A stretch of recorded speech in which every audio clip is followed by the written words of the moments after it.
The Indian economy, it's this huge, complex thing, right?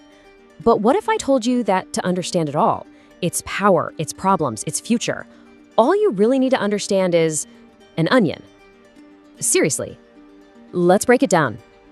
I mean, you've been there, right? You go to the market one week, onions are cheap. The next week, whoa, the price has shot through the roof. You're left wondering, what on earth is going on? Well, that simple, everyday mystery, that's actually our key to unlocking a much, much bigger system.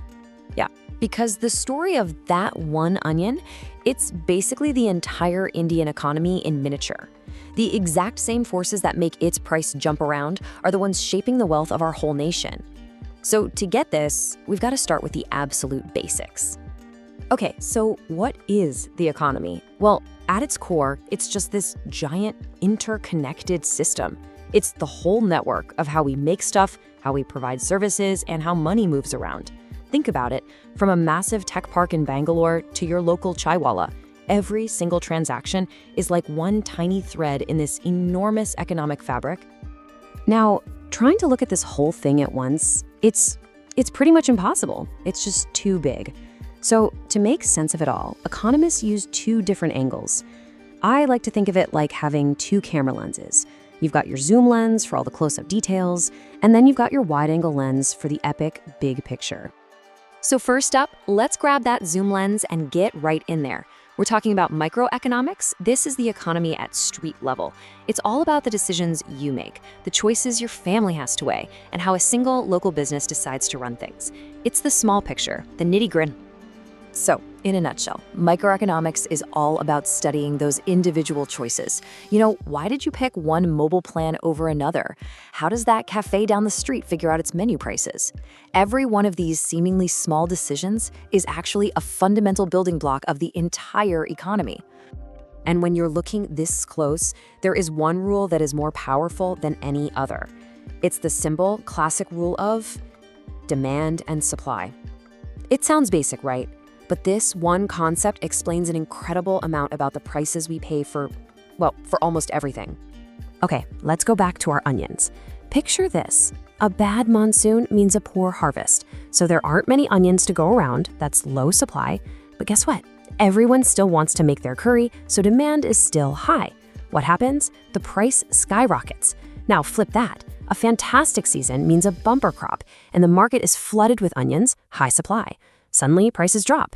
That is the power of microeconomics right there in your vegetable basket. And this isn't just about onions. This same logic is at play in countless choices we make every day. It's why millions of us might head to Dmart to get the best value, or why so many people jumped on a geo plan for affordable data. Every single time you're trying to get the most bang for your buck, you're making a microeconomic decision. And this all scales up to how entire markets are put together. For example, you can have a monopoly where there's only one seller. Think Indian Railways. Or you might have an oligopoly, where just a few big players dominate, like how Jio, Airtel, and Vi basically run the telecom show. Each of these setups creates a totally different set of rules, and that directly affects the prices we pay and the choices we get.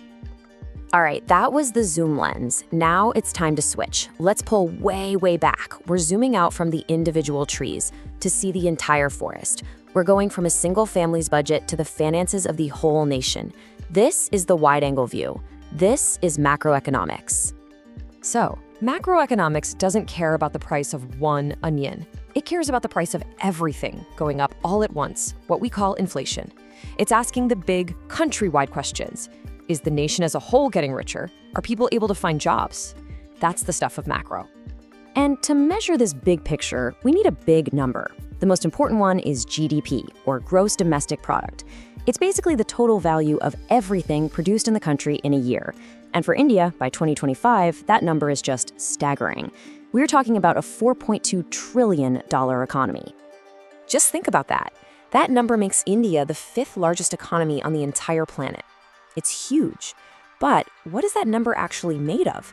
What are the core parts that are driving this massive economic engine? Well, if you break it down, our economy really has three main sectors. And as you can see, the biggest piece of the pie by far is services. We're talking about things like our world-class IT industry, banking, tourism, all of that makes up more than half of our GDP. Now, this is a massive change from how things were decades ago, and it tells a very clear story. India is now a service-led economy. Okay, so how do you manage an economy this massive? Well, to steer this giant ship, the government and the Reserve Bank of India, or RBI, have two main toolkits. First, there's fiscal policy. That's things the government does, like spending on new roads or changing our taxes.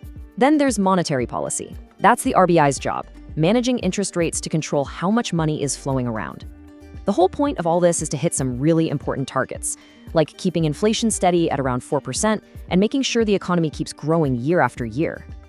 Okay, so we have this small picture, micro, and we have the big picture, macro. Now for the most important part, how do these two actually connect? How do they fit together? Because this right here is where it all clicks into place. Remember that forest and trees analogy? Well, the entire forest, that's the macroeconomy. But what is a forest made of? Millions and millions of individual trees. And those trees are all the microeconomic players. You, me, every small business. The point is, you just can't have one without the other. The health of the whole forest completely depends on the health of each individual tree. Let me give you a perfect example of how this works. So, step one, a single company has to raise its prices because its own costs went up. That's a micro decision, right? Just one business. But now, imagine thousands of other businesses all across the country are facing the same problem, and they also raise their prices. Suddenly, the general price of almost everything starts to creep up. And that's inflation. A huge macro trend that was built step by step from millions of tiny micro decisions. So, now that we have this framework of micro and macro, let's use it. Let's take a look at the latest report card. What's the current health of the Indian economy looking like for 2025? Okay, here are the vital signs for 2025. The GDP, as we saw, is massive, and the annual growth rate? It's one of the fastest in the entire world, which is fantastic. Inflation is also being kept pretty close to that RBI target. But, it's not a perfect story. Unemployment is still a really persistent challenge that absolutely needs to be tackled. So, when you put it all together, what do you get? The story of the Indian economy is really one of incredible dynamism. You can think of it like a dance, a constant dance between the ambitions and the daily decisions of millions of us on the ground, and the big, broad policies and vision being set from the top. And all of this energy, all this dynamism, it's all being channeled toward one very clear, very ambitious national goal: to become a $5 trillion economy. And the plan is to get there by really pushing hard on two fronts: digitization and advanced manufacturing.